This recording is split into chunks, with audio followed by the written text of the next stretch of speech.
He got lost in the forest and stumbled upon an abandoned mansion.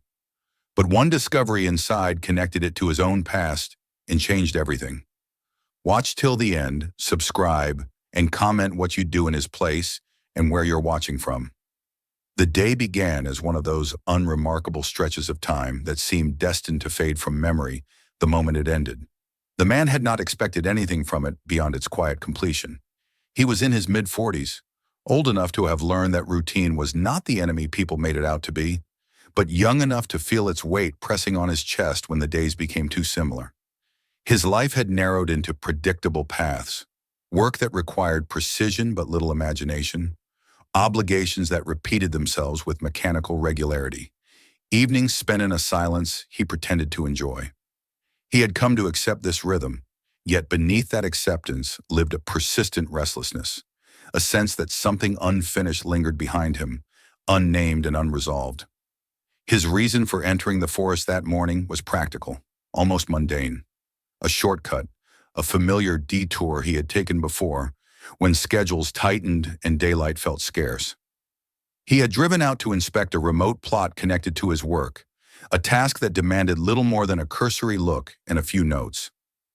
The forest bordered the road like a wall, dense but not threatening, the kind of woodland that appeared tame enough to coexist peacefully with human presence. He parked where he usually did, shouldered a small pack out of habit rather than necessity, and stepped beneath the trees with the calm confidence of someone who believed he knew where he was going. At first, everything aligned with expectation. The light filtered through the canopy in steady patterns. The air smelled of damp earth and leaves, and the path beneath his boots showed faint signs of use. He walked with measured steps, his thoughts drifting to practical matters he intended to address once the inspection was complete. There was comfort in this mental list-making, a sense of order imposed upon a world that often felt increasingly resistant to control. He checked his phone once, noted the time, and slipped it back into his pocket without concern. Gradually, almost imperceptibly, the forest began to change.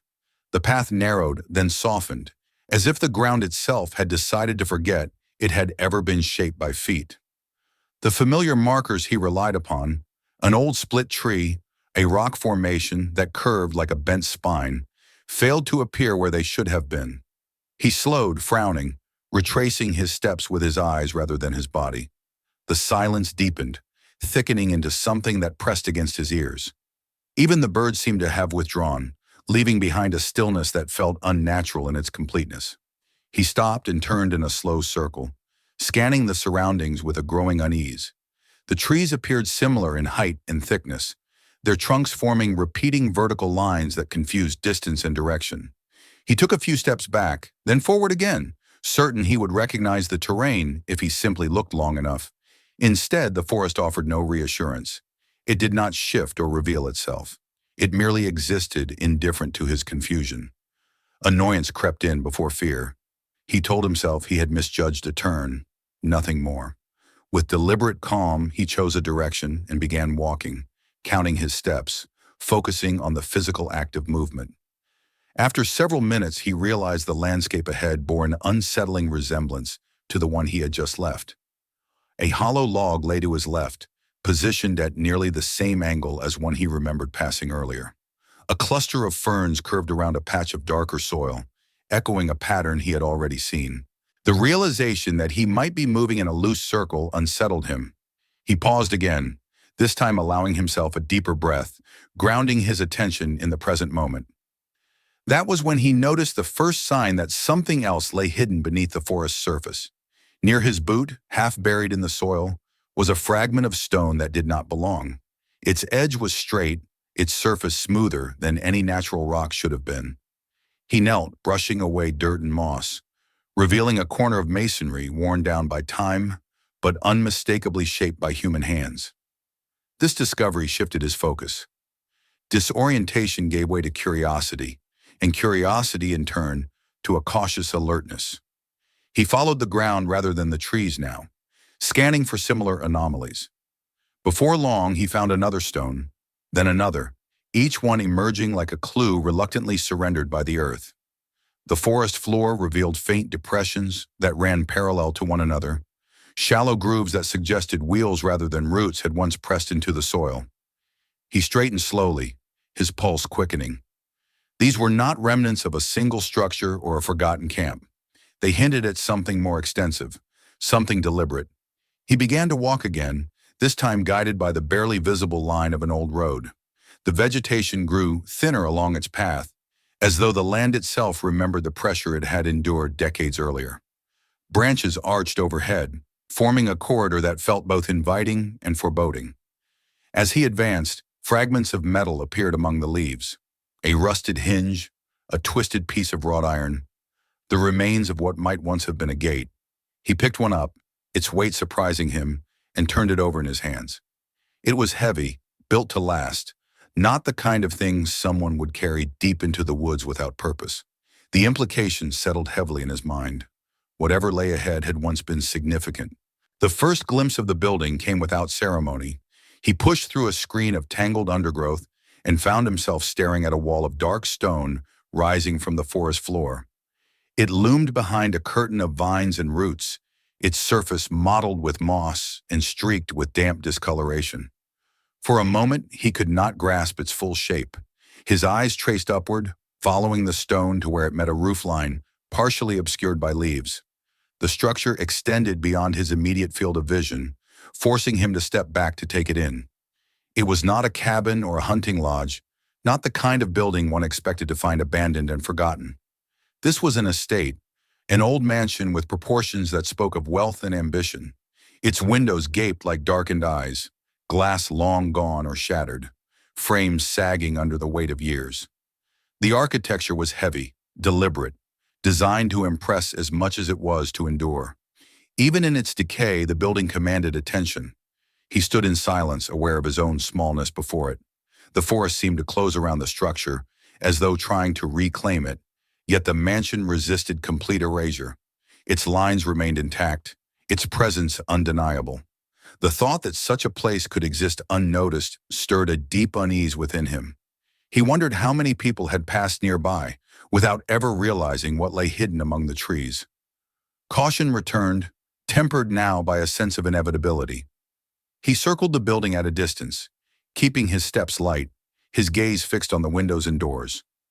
The main entrance was partially concealed by vegetation, its heavy wooden doors barely visible beneath layers of growth. The stone steps leading up to it were cracked but intact, their edges softened by moss. He noted the absence of graffiti or modern debris, signs that others had not discovered this place or had been deterred from lingering. As he moved along the perimeter, he noticed details that complicated the picture. Some shutters hung crookedly but remained attached, their iron fittings intact.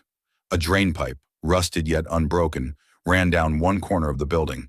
These were not the remnants of something abandoned for centuries, but for decades, perhaps less. The house had not collapsed into ruin, it had been left behind. When he finally approached the entrance, he did so with deliberate care. He tested the ground with his foot before committing his weight, listening for the hollow sound that might indicate weakness. The door resisted his initial touch, unmoving beneath his hand. He applied a bit more pressure, then felt it give slightly, held in place not by a lock, but by the stubborn grip of roots and vines. With effort, he pulled them aside just enough to create a narrow gap. A breath of cool, stale air escaped from within, carrying the scent of dust and damp wood. He hesitated, his hand resting against the door, his mind racing through practical considerations he had ignored moments earlier. No one knew he was here. There was no guarantee the structure was safe, yet the sense of discovery pressed him forward. He stepped inside, allowing the door to settle behind him with a muted sound. Darkness enveloped him at once, broken only by thin beams of light filtering through cracks in broken windows. He waited, letting his eyes adjust, listening to the subtle sounds of the building as it responded to his presence. The interior revealed itself slowly. A wide hall stretched before him, its floor covered in a fine layer of dust that bore no fresh footprints. Furniture stood where it had been left, draped in shadows, outlines softened by time. A chair lay overturned near a wall, as if knocked aside in haste. On a nearby table rested an object that had no place in a ruin, a notebook, its cover faded but intact. He felt a chill run through him, Not from the cold, but from the realization that this place had not been abandoned gently. Life here had ended abruptly, interrupted by something that demanded speed rather than planning. The house was not merely empty, it was paused, waiting. Standing there surrounded by the quiet remnants of someone else's existence, he understood that he had crossed a threshold. What had begun as a simple detour had led him into a story that refused to remain buried. The forest outside seemed distant now, a separate world he might not easily return to unchanged. As he took his first careful steps deeper into the mansion, he sensed that the answers hidden within its walls would not come without a cost, and that once uncovered, they would reshape his understanding of the past in ways he could not yet imagine. The silence inside the mansion settled around him with a weight that felt heavier than the forest outside. It was not the empty quiet of abandonment alone, but something denser, layered with the residue of lives that had once filled these rooms. He stood just inside the entrance hall, letting his breathing slow as his eyes adjusted to the dimness. Dust hung in the air, disturbed by his movement, drifting through pale shafts of daylight that slipped in through broken windows and gaps in the walls. The smell was unmistakable: old wood, damp stone, and the faint bitterness of decay that had not yet claimed everything. He took a few cautious steps forward, his boots leaving clear impressions on the floor. The absence of other footprints struck him immediately. No scattered debris from recent visitors, no careless marks of curiosity seekers or vandals. This place had been left alone. That realization brought with it a subtle tension, the sense that he was intruding somewhere he was never meant to find. The entrance hall opened into a broad central space, its proportions revealing the former grandeur of the house.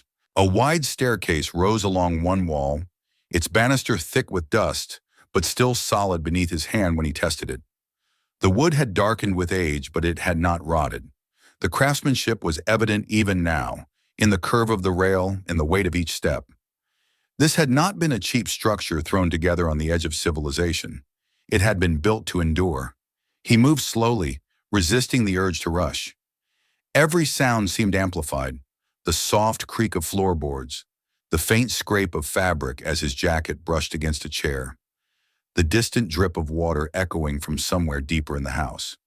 He passed through what must once have been a sitting room. Furniture remained arranged as if awaiting use: a sofa facing a low table, chairs positioned near a cold fireplace.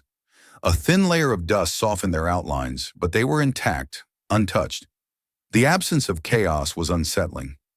Most abandoned buildings bore the marks of time and trespass, evidence of decay accelerated by human curiosity. This house had been spared that fate. On a side table lay a stack of old magazines, their covers faded but still legible. He flipped through one carefully, noting a date printed near the spine. It was not ancient, decades old perhaps, but not the distant past he might have expected. The realization tightened his chest. Whoever had lived here had not vanished into history centuries ago. They had been part of a world not so different from his own. As he moved from room to room, a pattern emerged. The house was furnished, lived in, but with a restraint that suggested long-term occupation under unusual circumstances. In the dining room, plates and cutlery were stacked neatly in a cabinet, rather than scattered or left to rot. In the kitchen, shelves held empty jars and tins arranged with care, as though someone had been rationing supplies. A faded calendar hung on the wall. Its pages stopped at a specific month, the days beyond left unmarked. He did not tear it down to examine it closely, but he memorized the year printed at the bottom. It lodged itself in his thoughts, refusing to remain insignificant. The deeper he went, the more the house began to feel wrong. Not dangerous, not overtly hostile, but misaligned with the expectations he had carried inside. Some doors were locked, their handles stiff with disuse. Others opened into rooms whose purpose was not immediately clear. One small chamber held nothing but a bare mattress on the floor and a narrow shelf bolted to the wall. No windows, no decoration. Another room contained shelves reinforced with metal brackets, empty now but bearing the faint outlines of heavy objects that had once rested there. These were not the rooms of a family home meant for comfort. They were functional, controlled spaces. He paused in the hallway, listening. The house responded with its quiet murmurs, the sound of settling wood and distant moisture. The thought that someone might have designed this place not only to live in, but to hide in, took root in his mind. It explained the isolation, the heavy construction, the sense of inward focus that pervaded every corridor. This house had been meant to disappear. The room that altered everything lay at the end of a narrow passage on the upper floor. He reached it after climbing the staircase, each step announcing his presence despite his careful pace. The upper level felt different, closer, as though the walls pressed inward.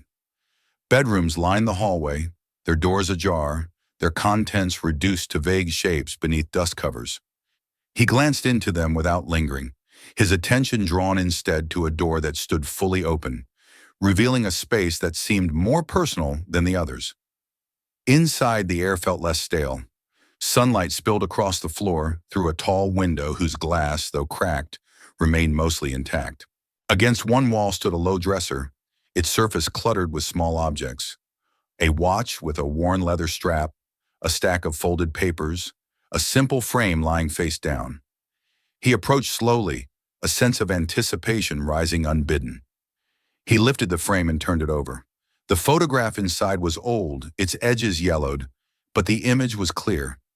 It depicted several people standing together, their expressions captured in a moment that suggested formality rather than celebration. They stood in front of a building he recognized instantly, despite the differences wrought by time. It was the same mansion, its facade cleaner, its windows intact, its grounds cleared of encroaching vegetation. His gaze moved from face to face until it stopped, fixed on one figure near the center. The recognition was immediate and undeniable. The shape of the jaw, the set of the eyes, the faintly familiar tilt of the head. This was his father, decades younger, looking into the camera with a seriousness that mirrored expressions he remembered from childhood. The world narrowed to that single image, the room fading around him as his mind struggled to reconcile what he saw with everything he thought he knew. He sat down heavily on the edge of the bed, the photograph still in his hands. His father had never spoken of this place. There had been no stories, no hints, no passing remarks that might have prepared him for such a discovery.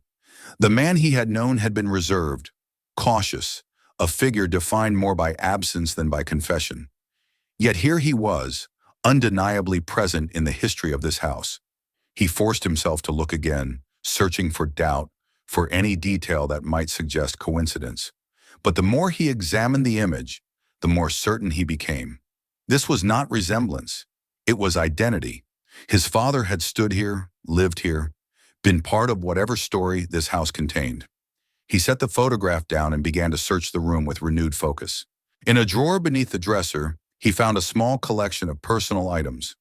Letters folded with care, their envelopes yellowed and brittle, a notebook filled with neat, deliberate handwriting, a few official-looking documents bearing stamps and signatures he did not recognize.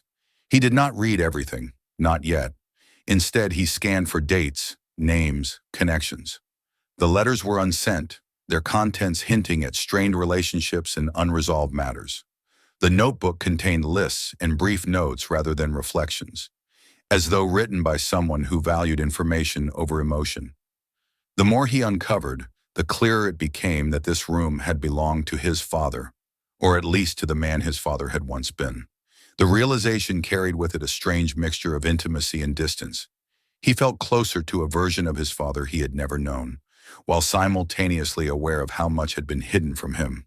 Standing in that room, surrounded by fragments of a concealed life, he understood that the house was not merely abandoned. It had been erased, deliberately removed from the narrative of the past. Its existence contradicted the simple version of history he had inherited, replacing it with something darker and more complex. He gathered the photograph and a few documents, tucking them carefully into his jacket. The act felt instinctive, protective. Whatever this place represented, it was now tied to him in a way he could not ignore. As he left the room and stepped back into the dim hallway, the mansion seemed to close in around him. Its corridors no longer just physical spaces, but pathways leading deeper into a truth that had been buried for decades. By the time he descended the staircase and returned to the ground floor, his purpose had shifted. He was no longer a wanderer who had stumbled upon a forgotten building. He had become an investigator, compelled by blood and memory to uncover what had been concealed. The house, with its silent rooms and carefully preserved secrets, had revealed just enough to ensure he would not leave without answers. The discovery of his father's photograph altered the rhythm of his movements through the house. What had begun as cautious exploration now became something deliberate, almost methodical. He no longer wandered from room to room guided by instinct alone. Every step carried intent, shaped by the growing certainty that the mansion was not an accident of history, but a place bound to his own life by threads deliberately hidden. The house had ceased to be merely abandoned. It had become a repository of answers and perhaps of consequences. He returned to the ground floor with a clearer sense of purpose. The entrance hall felt different now, its vastness less intimidating and more suggestive, as though it concealed layers yet to be uncovered. He paused briefly, steadying himself, then began to search with the focus of someone who understood that time itself was an adversary. Moisture, rot, and chance could destroy what remained here at any moment. If the truth was present, it needed to be found before it dissolved into dust. He started with the most obvious places: desks, cabinets, sideboards, anywhere papers might have been stored. Many drawers were empty, their interiors bearing the pale outlines of objects long removed. Others contained remnants of ordinary life: receipts, handwritten notes with mundane reminders, envelopes addressed to names he did not recognize. Yet even these unremarkable items contributed to a growing impression that the house had been used not for a brief retreat, but for sustained, organized living. In a small office near the back of the house, he found what he had been hoping for. A filing cabinet stood against the wall, its metal surface dulled by age but its drawers still intact. The first resisted his attempt to open it, the mechanism stiff with rust. He applied steady pressure until it yielded with a muted screech. Inside were folders, their labels faded but legible enough to discern dates and references to maintenance, utilities, and services. These were not sentimental records. They were practical, precise, and impersonal. As he sorted through them, patterns began to emerge. Payments had been made regularly, sometimes years apart, sometimes clustered together. The names attached to these transactions varied, but the addresses remained consistent. Always the same location, always this place. He noticed that none of the documents bore his family name directly. Instead, they referenced companies or individuals who appeared unrelated. Yet the handwriting on several notes, brief annotations in the margins, matched the style he had seen in his father's notebook upstairs. It was careful, restrained, unmistakable once recognized. This was not coincidence. The realization settled into him slowly, accompanied by a tightening sensation in his chest. The house had been owned, maintained, and preserved through layers of indirection. Whoever had arranged this had gone to considerable effort to ensure that no single line led directly back to its true beneficiary. He moved on, opening a cupboard behind the office desk. Inside, stacked neatly, were boxes labeled with years rather than contents. He lifted one, surprised by its weight, and set it on the floor. When he opened it, he found bundles of documents tied with string, each packet dense with paper. Bank statements, contracts, invoices, and correspondence filled the box, their order suggesting careful curation rather than casual storage. The further he delved, the clearer it became that these were not the records of a single event or transaction. They represented a sustained operation, one that had evolved over time. He recognized familiar structures, shell companies, consulting fees, transfers between accounts that served no obvious purpose. The sums involved were not astronomical, but they were significant enough to attract attention if scrutinized closely. That they had not been scrutinized implied either remarkable discretion or powerful protection. As he examined the documents, he began to assemble a rough timeline. Certain names appeared repeatedly over a span of several years, then vanished, replaced by others. Locations shifted, but the underlying structure remained. This was not improvisation, it was strategy. And at the center of it all, though rarely named directly, was his father. The weight of that realization forced him to sit down. He leaned against the wall, the box of papers open before him, and closed his eyes briefly. Memory surfaced unbidden. His father's insistence on privacy, his avoidance of certain topics, the way he had always deflected questions about his past with a vague smile or a change of subject. At the time, it had seemed like nothing more than a personal quirk. Now it felt like a deliberate shield. When he resumed his search, he did so with renewed urgency. He checked behind shelves, beneath loose floorboards, and inside hollowed-out sections of walls. In one corner of the office, he noticed that a section of paneling did not align perfectly with the rest. The seam was subtle, easily overlooked, but now it stood out to him with unmistakable clarity. He pressed against it, testing for movement. It resisted at first, then shifted slightly, revealing a narrow cavity behind it. Inside lay a smaller cache, more carefully hidden than the rest. A leather pouch contained several keys, each tagged with a number rather than a description. Beside it lay a stack of envelopes, their contents folded with precision. He opened one and found newspaper clippings, their edges trimmed to remove identifying information. Headlines spoke of investigations halted, cases dismissed, inquiries quietly closed. The language was restrained, official, and disturbingly vague. He read each clipping carefully, noting the dates. They aligned with the documents he had already examined, forming a coherent narrative that had been deliberately fragmented. This was not merely about money, it was about control. Influence had been exerted, decisions altered, outcomes shaped, and his father had been involved, not as a peripheral figure, but as an active participant. At the bottom of the stack, he found a single document that felt different from the rest. It was a legal instrument, its wording dense and formal. He recognized it as a trust agreement, though parts of it were obscured by age and damage. As he read, comprehension dawned slowly, accompanied by a surge of disbelief. The property described in the document matched the mansion precisely. It had been placed into trust under conditions that made direct ownership nearly impossible to trace. The beneficiaries listed were vague, defined by categories rather than names. Yet one clause stood out, its implications unmistakable. Upon the dissolution of the trust, assets were to revert to a familial line identified through specific criteria. The criteria were technical, but their intent was clear. This house had been meant to remain hidden, preserved until it could pass quietly into the hands of those deemed worthy or necessary.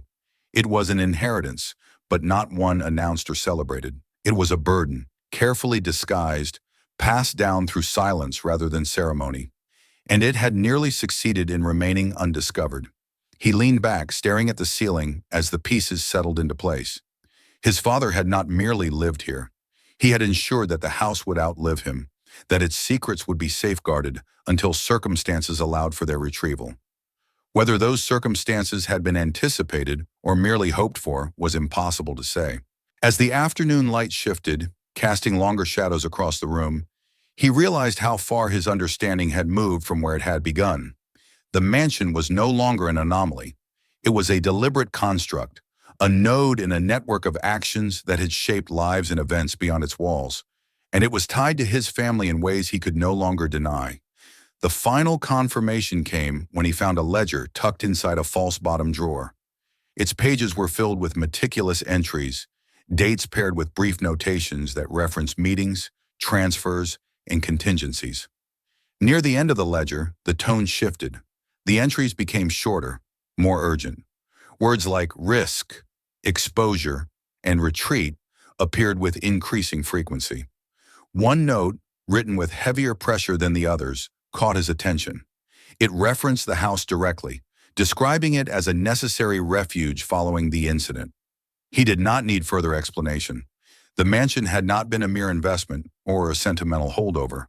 It had been a sanctuary, chosen and maintained for a moment when escape became essential. The trust, the layers of ownership, the careful preservation, all of it pointed to a single conclusion. His father had anticipated a reckoning and prepared accordingly. As evening approached, he gathered the most critical documents into a single pile. He photographed pages that seemed particularly significant, aware that carrying everything with him would be impractical and risky. Each click of the camera felt like a step deeper into territory from which there would be no easy retreat. By the time he paused to rest, the weight of what he had uncovered pressed heavily upon him. The house was not simply a forgotten relic of the past, it was evidence, and evidence carried obligations. As he looked around the office, its shelves now partially emptied, he understood that he had crossed another threshold. The story he was uncovering was no longer abstract or distant. It was personal, immediate, and dangerous. The thought lingered as he prepared to move on to the deeper, more concealed areas of the mansion. If his father had gone to such lengths to hide this place and its purpose, then whatever had driven him here must have been severe. And if that was true, the most revealing answers were likely still hidden, waiting in the parts of the house he had not yet dared to explore. By the time he left the office behind, the house no longer felt like a silent witness, but like an active participant, a structure that had been designed to hold more than walls and rooms. The documents he had uncovered in the lower floor had shifted his understanding from suspicion to certainty. His father had not merely owned this place through indirect means, he had relied on it. The mansion had been woven into a larger design, one that extended far beyond private retreat or forgotten inheritance. What remained unclear was the precise role his father had played and the extent to which this house had shaped the final years of his life. He climbed the stairs again, this time without hesitation. The creaking steps no longer startled him. They felt almost conversational, as if the house were acknowledging his return. Upstairs, the air was heavier, tinged with a faint metallic scent that he could not immediately identify. The corridor seemed narrower than before, the shadows deeper. He reminded himself that nothing had changed except his perception, yet the awareness did little to steady him. He began with the rooms he had passed earlier without fully exploring. One by one he opened doors, examining closets, lifting loose boards, tapping walls for hollow sounds. His movements had taken on a rhythm born of repetition and focus. He was no longer searching blindly. He was looking for systems, for patterns that suggested intention rather than accident. It did not take long to confirm that the house contained more than a single hidden space. In a bedroom at the far end of the hall, he noticed that a wardrobe sat slightly away from the wall, its placement inconsistent with the dust patterns on the floor. When he pulled it aside, the effort required surprised him. The piece was heavier than it appeared. Behind it, a recessed panel blended almost seamlessly into the wall. The craftsmanship was careful, designed to avoid detection by anyone not actively looking. The panel opened inward with a muted sound, revealing a shallow compartment lined with shelves. Inside were more folders, their spines marked with symbols rather than words. He removed them one at a time, spreading them across the floor. These documents differed from those he had already seen. They were more technical, filled with figures, coded references, and abbreviated names. He recognized the structure immediately. This was not casual bookkeeping or informal correspondence. This was operational material. As he read, the outlines of a network emerged. His father had been involved in orchestrating transactions that went beyond financial maneuvering. There were references to intermediaries, to favors exchanged, to obligations deferred. Certain names appeared repeatedly, often paired with locations or dates. He did not recognize most of them, but the consistency suggested long-standing relationships. Whatever enterprise this represented, it had been sustained over time through trust and mutual benefit. The implications were unsettling. His father had not been a passive beneficiary of someone else's corruption. He had been an active participant, perhaps even a coordinator. The house, isolated and secure, would have provided the ideal base for such activity. It was remote enough to discourage scrutiny, yet substantial enough to support extended occupation and careful planning. He found confirmation of this in another room, one that had initially appeared empty. The walls were bare, the floor free of furniture. Only when he examined the ceiling did he notice the access panel, its outline faint but visible once he knew to look for it. He retrieved a chair from the hallway and climbed up, pushing the panel aside. A narrow space opened above him, revealing a storage area built between beams. Inside were boxes sealed with wax tape, their surfaces marked with dates. He lowered them carefully one by one, his arms aching with the effort. When he opened the first, he discovered audio tapes, their labels handwritten in his father's precise script. Each bore a date and a single word or phrase. He did not listen to them yet, but their presence alone spoke volumes. These were records preserved deliberately, perhaps as leverage or insurance. The second box contained correspondence that dispelled any lingering doubt about the seriousness of what he had uncovered. Letters written in formal language outlined agreements that skirted legality without explicitly crossing it. relying on implication and shared understanding. Others were more direct, their tone urgent, sometimes threatening. His father's responses, when present, were measured and cautious, avoiding explicit commitments while signaling compliance. One letter in particular held his attention. It referenced a failure that required immediate containment. The phrasing was vague, but the date matched one he had seen earlier in the ledger downstairs. The consequences described were severe, involving exposure, legal action, and irreversible damage.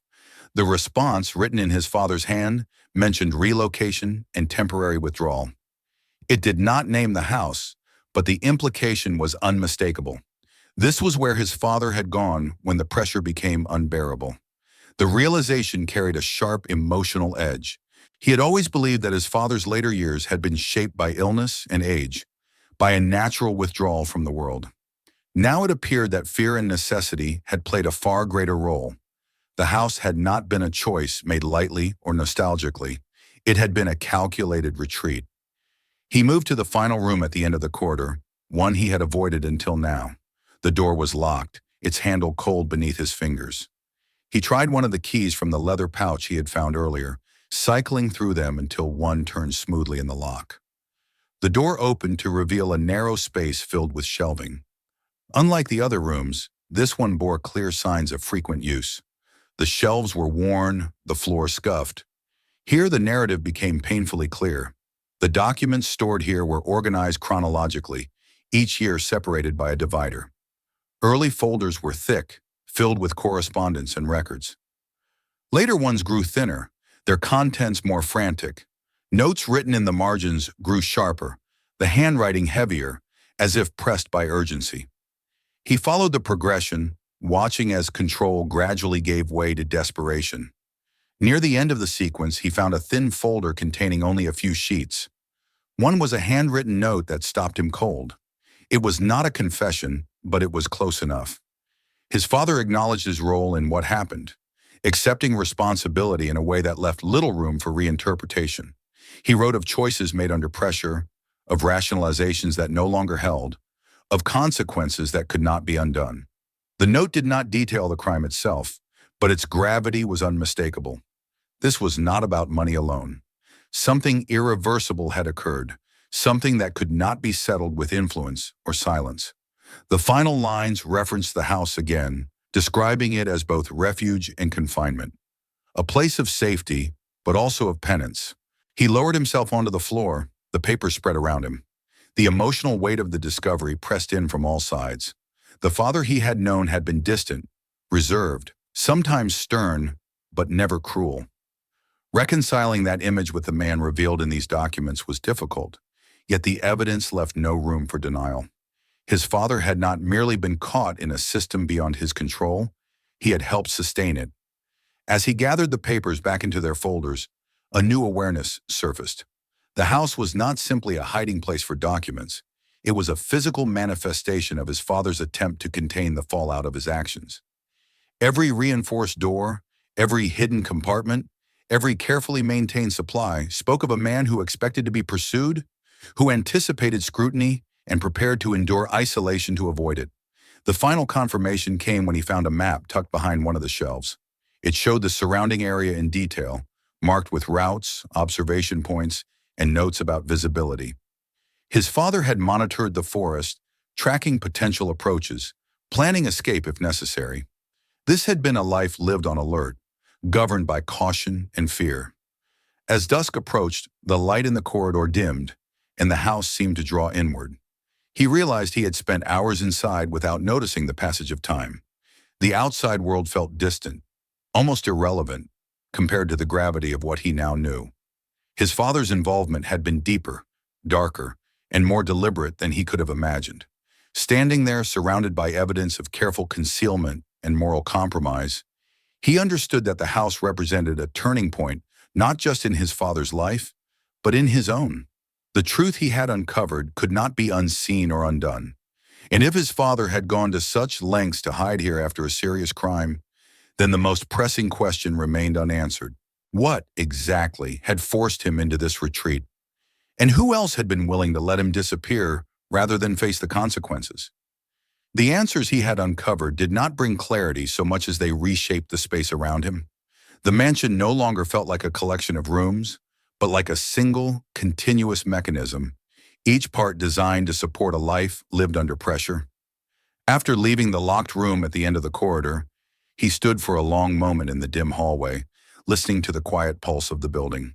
The creaks and distant drips no longer sounded random. They felt like the slow breathing of something that had once been alive and was now sustained only by habit. He descended to the ground floor again, drawn by the need to understand not just what his father had done, but how he had lived here. The documents told one story, but the spaces themselves told another, one written in wear patterns, in the placement of objects, in the small compromises a person makes when survival replaces comfort as a priority. He moved through the rooms with this new lens, no longer cataloging evidence, but tracing a daily existence shaped by isolation. He found the center of that existence in a modest room near the back of the house, one he had overlooked earlier because it lacked the dramatic weight of hidden compartments and sealed doors. The space was plain, almost austere. A narrow bed stood against one wall, its mattress thin and indented in a way that suggested years of use. Nearby, a small table held the remains of what must once have been a routine: an empty mug, a candle stub, a stack of folded cloth that might have been towels or spare clothing. The simplicity of the room contrasted sharply with the mansion's scale, as though its occupant had deliberately confined himself to a smaller world within larger walls. The signs of long-term habitation were unmistakable. The floorboards were worn smooth in a narrow path between the bed and the doorway.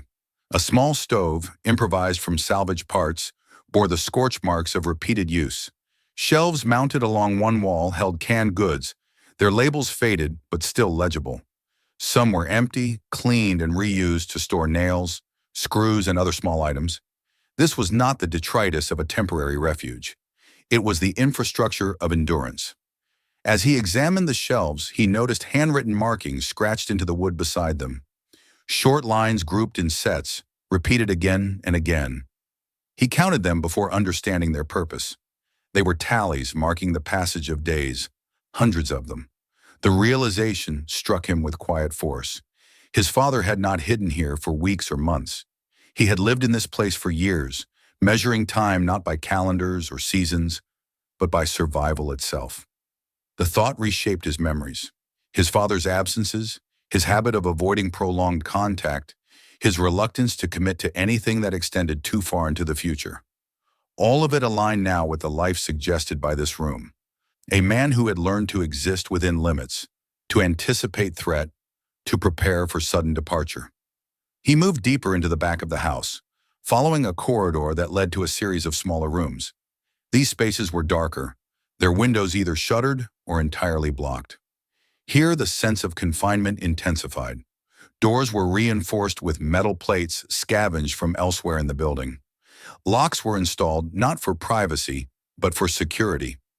Some rooms bore signs of being sealed from the inside, as though their occupant had feared intrusion more than isolation. In one such room, he found evidence of observation. A narrow slit had been cut into the wall at eye level, carefully positioned to provide a view of the grounds outside without revealing the watcher's presence. Beneath it lay a small platform, just large enough for someone to stand or kneel. The floor here was worn in a tight circle, the wood polished by repeated anxious movement. This was a place of vigilance, not rest. The weight of it settled on him gradually. His father had not merely withdrawn from the world. He had been watching it, waiting for something that might never come, or fearing something that might arrive at any moment. The mansion, with its size and isolation, had offered protection, but it had also amplified every sound, every shadow, every imagined threat. It was a refuge that demanded constant attention, constant readiness. He returned to the living area and examined the personal effects he had initially skimmed past. A stack of notebooks lay hidden beneath the bed, their covers worn and stained. He opened one carefully, mindful of the fragility of the pages. The writing inside was sparse, utilitarian. There were no confessions, no emotional outpourings. Instead, the entries focused on routines and rules. Notes about conserving supplies, about avoiding certain times of day, about listening before moving. One entry, repeated in different forms across several notebooks, emphasized silence above all else. Interspersed among these practical notes were occasional fragments that hinted at the psychological toll of such a life. Short sentences stood alone on the page, isolated from the surrounding text. References to doubt, to regret, to the impossibility of undoing what had been done. These moments were rare, but their presence made them all the more striking. They suggested that the discipline which governed his father's actions was not unbreakable, only necessary. The mansion itself reinforced that necessity. As he continued to explore, he found evidence of routes that allowed movement within the house while minimizing exposure. Furniture was arranged to block lines of sight from windows. Curtains, though long since disintegrated, had once been layered to control light. Even the placement of mirrors seemed deliberate, angled to reflect hallways and staircases rather than faces. Everything pointed to a life lived in anticipation of pursuit. The most unsettling realization came when he discovered the supplies stored in a hidden cellar beneath the kitchen. The entrance was concealed beneath a loose section of flooring, easy to miss without deliberate inspection. The cellar was narrow and low, its ceiling supported by thick beams. Inside, shelves lined the walls stocked with food, water containers, medical supplies, and tools. Some items were long expired, but others appeared to have been replenished more recently than he would have expected. This was not simply a preparation for inconvenience. It was preparation for disappearance. The cellar represented a final layer of retreat, a place where someone could survive without leaving the house at all. The implication was chilling. His father had planned not just to hide, but to endure indefinitely if necessary. As he climbed back into the kitchen, a new understanding took shape. The mansion had been chosen not only for its remoteness, but for its ability to contain a man and his secrets. It was both shield and sentence, offering safety at the cost of freedom. Every decision his father had made here had narrowed his world further, until the walls themselves became the boundaries of his existence. The emotional impact of this realization was profound. He felt a surge of conflicting emotions: anger at the deception, sorrow for the life his father had condemned himself to, and an uneasy respect for the resolve required to maintain such isolation. There was no romance in it, no heroic sacrifice. It was a slow erosion of humanity in the name of survival. The sense of the present intruded abruptly when he noticed something that did not fit. Near one of the back entrances, the dust on the floor was disturbed in a way that suggested recent movement. The marks were faint, easily explained away by his own steps, yet they did not align with his path through the room. He crouched, examining them more closely, his pulse quickening. The possibility that someone else had been here, or might return, forced itself into his thoughts. He checked the locks and doors with renewed urgency, moving quietly, listening for any sound beyond the walls. The forest outside remained silent, offering no confirmation or denial. Yet the awareness lingered. If he had found this place by chance, it was not impossible that others had known of it all along, or had reasons to ensure it remained undisturbed. As night approached, the house grew darker, its interior shadows deepening into something almost tangible. He resisted the urge to leave immediately, knowing that there was still more to understand. But he also recognized that his time here could not be indefinite. The truth he was uncovering carried weight not just for the past, but for the present, and possibly for his own safety. Standing in the central hall once more, he looked up at the staircase in the corridors beyond. The mansion had revealed its purpose with brutal clarity. It had been a refuge, carefully prepared and meticulously maintained. But it had also been a prison, one that had closed in around its occupant until escape became impossible without exposure. The realization followed him as he gathered his things and prepared to move on to the next stage of his search. Whatever his father had done, whatever crime had driven him into this life of concealment, the consequences had been severe and unrelenting. And if the house had shaped his father's final years so completely, then the truth it contained could not remain confined within its walls forever. As he extinguished the last of the daylight, filtering through the windows, and stepped deeper into the encroaching night, he understood that uncovering the past was no longer a matter of curiosity or inheritance. It was a responsibility, one that demanded a decision he could no longer postpone. The night settled over the forest with a slow, deliberate certainty, as if the darkness itself had been waiting for permission to advance. Inside the mansion, the change was immediate. What little remained of the daylight drained from the rooms, leaving behind shadows that blurred edges and erased familiar shapes. The house seemed to contract, its vastness reduced to a network of narrow passages and guarded spaces. He stood in the central hall, listening to the sounds that emerged once the world outside grew quiet.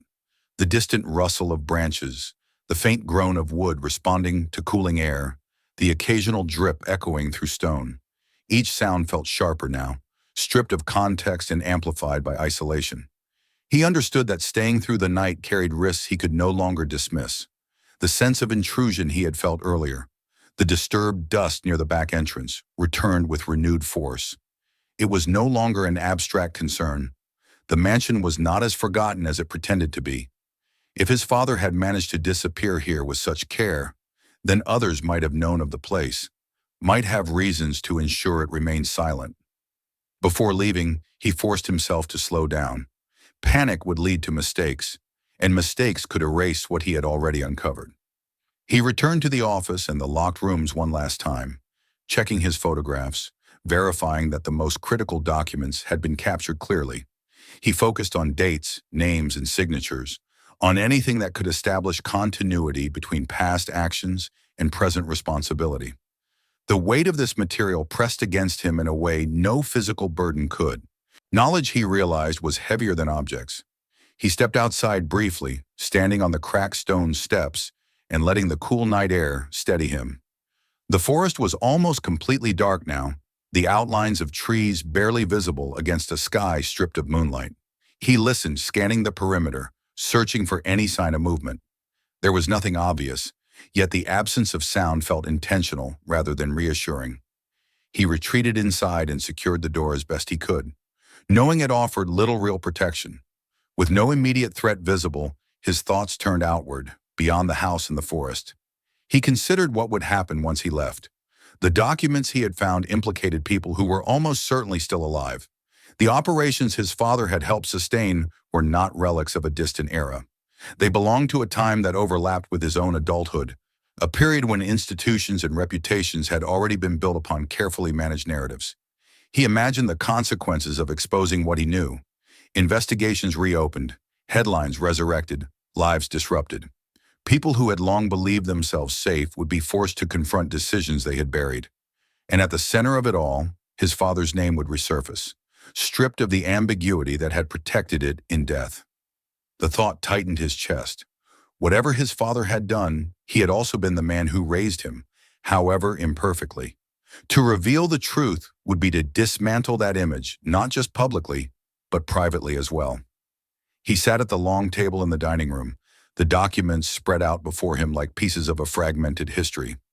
He tried to imagine choosing silence instead, destroying the evidence, letting the house return to obscurity, allowing the past to remain undisturbed. It was tempting, not because it felt right, but because it felt easier. Silence would preserve what little stability remained in his life. It would spare him from scrutiny, from becoming entangled in a story that could consume years. Yet the alternative carried its own cost. He understood now that silence was not neutral. It was a form of participation, an extension of the same concealment his father had practiced. To destroy the evidence would not erase the harm that had been done. It would only ensure that those responsible never faced it. The thought left a bitter taste, one that refused to fade no matter how he tried to rationalize it. As the hours passed, fatigue settled in, dulling his thoughts but not his resolve. He moved carefully through the house again, double-checking rooms, ensuring nothing essential had been overlooked. In doing so, he noticed subtle changes that heightened his unease. A door he was certain he had left open now stood partially closed. A faint draft moved through a corridor that should have been sealed. Each observation fed the growing suspicion that he was not alone in his interest in this place. He found confirmation near the side entrance. The lock bore fresh scratches, shallow but unmistakable, as if someone had tested it recently. His breath caught as he examined them. They were not old marks, not the result of decay or animals. They were deliberate. The realization sent a surge of adrenaline through him. Whatever secrets the mansion held, they were not as dormant as he had believed. The urgency of his situation crystallized in that moment. He could no longer afford indecision. Remaining in the house increased the risk of confrontation, and leaving without a plan increased the risk of losing control over what he had found. He gathered his belongings, moving quietly, his senses attuned to every sound. He secured the documents he had collected, hiding them within his pack, ensuring they were protected from damage. Before departing, he paused in the room that had served as his father's living quarters. The bed, the shelves, the tally marks on the wall. He stood there for a long time, letting the weight of that life settle over him. His father had chosen concealment over accountability, isolation over exposure. That choice had shaped not only his final years, but the legacy he left behind. He left the mansion before dawn, navigating the forest with careful attention to the route he had taken earlier. The trees seemed closer together at night, their trunks forming a maze of shadows. He resisted the urge to hurry, knowing that haste could betray him just as easily as hesitation. When he finally reached his car, the sense of relief was tempered by the awareness that the true danger lay ahead, not behind. As the first hints of morning light touched the horizon, he drove away, the forest receding in his mirrors. His thoughts returned again and again to the same question, turning it over until it lost all abstraction. What would it cost to tell the truth? The answer was no longer theoretical. It would cost safety, certainty, perhaps even freedom. It would invite scrutiny not only of his father, but of himself. Yet as the road stretched out before him, he recognized another truth, one that had taken shape slowly, but now stood undeniable. Whatever the price, the truth demanded payment. The mansion had made that clear. It had stood as proof of what happened when secrets were allowed to fester unchecked, when fear dictated silence. To walk away now, to pretend ignorance, would be to accept that same logic. By the time the sun rose fully, he had made his decision. It was not one of comfort or righteousness, but of responsibility. The past had reached into his life uninvited, dragging its consequences with it. He could not change what his father had done, but he could choose what would be done with the knowledge that remained. The road carried him toward a future shaped by that choice, uncertain and fraught with risk. Behind him, the mansion waited in the forest, its walls heavy with secrets that would soon no longer belong to it alone.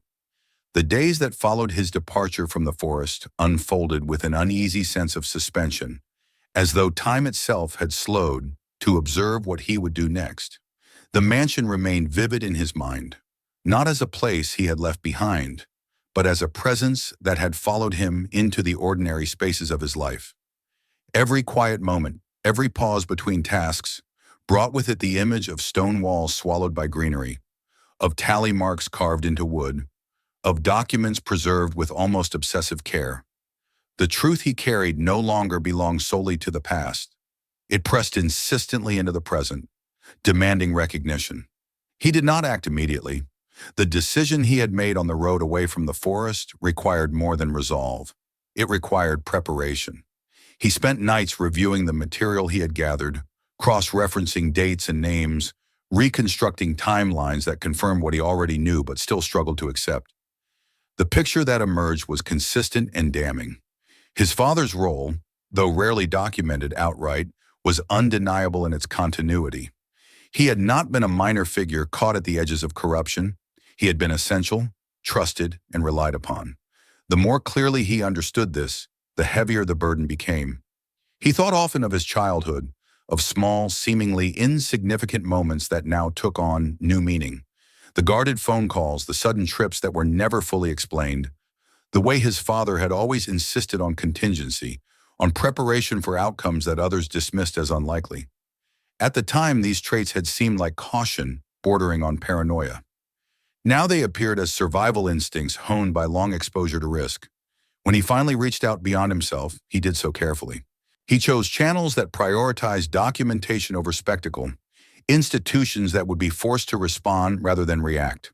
The initial contact was restrained, almost clinical. He presented the existence of the property, the nature of the trust, the records that indicated systematic concealment. He did not dramatize or speculate. He allowed the material to speak in its own measured, unforgiving language. The response was slower than he expected, but not dismissive. Questions followed, precise and probing. Requests for verification, for additional context. He complied with each, supplying copies of documents, photographs of the mansion's interior, detailed descriptions of the hidden compartments and supplies. With every exchange, the sense of inevitability deepened. What had been buried for decades was being unearthed piece by piece, and there was no longer any doubt that it would surface fully. The consequences, when they came, arrived in waves rather than a single moment of revelation. An inquiry was announced, its scope deliberately vague at first. Names began to appear in cautious reports, often accompanied by language that emphasized uncertainty and historical distance. Yet beneath the restraint lay unmistakable urgency. Old cases were reopened, their closures reevaluated under the weight of newly surfaced evidence. Decisions once justified as procedural or inconclusive were suddenly exposed as deliberate acts of avoidance. As the investigation gained momentum, the impact spread outward. Careers built on quiet compromise began to fracture.